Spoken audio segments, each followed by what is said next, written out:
Let's talk free money. The notion that government should provide some kind of basic income is actually an idea that goes a long way back and has been espoused by famous and infamous thinkers. Thomas More, for instance, flirted with the idea in his classic Utopia, published back in 1516. It saw a scheme that would reduce crime and a need for harsh punishment. Then there was Thomas Paine, who wrote something about it. And in fact, he called it a citizen's dividend, where all citizens were paid by a tax on landowners. And even conservative economists like Hayek and Milton Friedman have thought that the idea has merit. Today, it's championed by Elon Musk and other Silicon Valley titans, including Chris Hughes, whose book Fair Shot debuted today. Now, Hughes is currently backing an experiment in Stockton, California that aims to give a randomly selected amount of folks $500 a month in universal basic income payments. I suspect there are other reasons, though, Silicon Valley billionaires care so much about this, other than, of course, their altruistic tendencies. Let's face it, we're in the midst of a technology boom that's taking a lot of jobs, and some think there's actually a place for a new deal for those people displaced by artificial intelligence. But here's the rub. People need to work for a number of reasons. As for Stockton, well, the unemployment there is 6.6% versus 4.1% for the nation. More than 25% of the adults there don't even have a high school diploma. In fact, many can't even speak English. I say if you really want to invest in these folks, well, you know what? Spend the money on programs that give them skills, that you assuage high-tech guilt from these tech titans. Also, though, instill a sense of pride into these folks, which is a universal goal for me that is far more enriching than a handout. Here to discuss Peter Cove. He's the founder of America Works. Fox News political contributor Tammy Bruce is on the Independent Women's Voice Board of Directors, and Katie Frates, the Olympic Media Managing Director, also an editor at The Daily Caller. Let me start with you, Peter. You've written extensively about this. You have experience with it. What are your thoughts on this booming idea, by the way, universal basic income?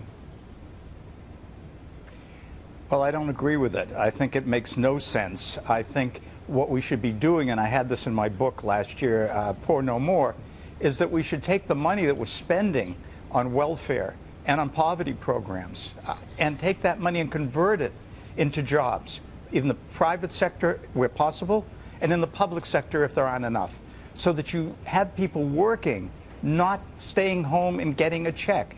People want to work. In the early 1960s, Pope John Paul II said, if you take work away from a man, you're denying him part of his spirituality. I really believe that. After working over 50 years in poverty programs around the United States, I can tell you, yes, there are a few bums out there, but almost everyone wants to work. Right. Why don't we use the money to have them work? Katie, what do you make of that? The idea that, you know, there are a lot of working poor in this country, so why not at least buffer their paycheck? It's sort of like earned income tax credit, but it's just perhaps a little bit more of an elaborate scheme. And there are a lot of folks on both sides of the aisle who think that might be the right idea.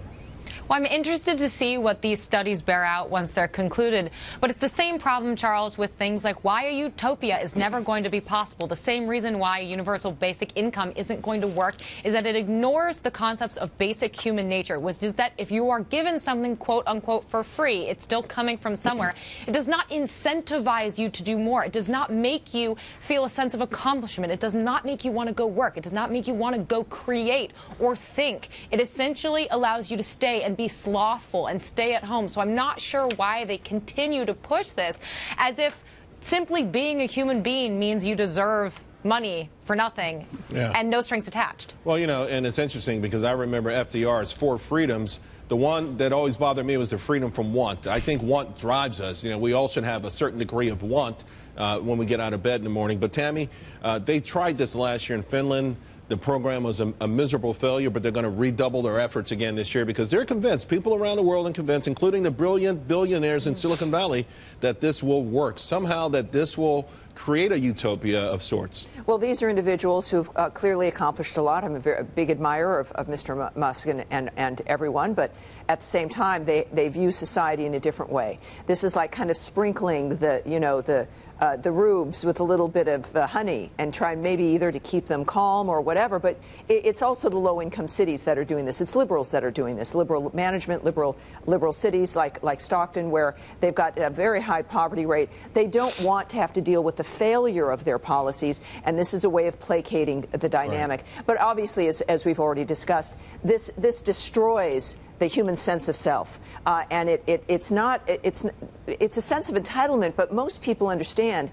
And also, when it comes to getting something for free, you don't take it even as seriously. It's not something that you've worked for, that you own. That's an instinctual dynamic. But I do worry that, of course, government wants people to be in that position of just barely making it enough so that you're not rioting, but not enough to where you have a voice of your own. There's a report out on San Francisco today that is just absolutely horrific. I think NBC put it together.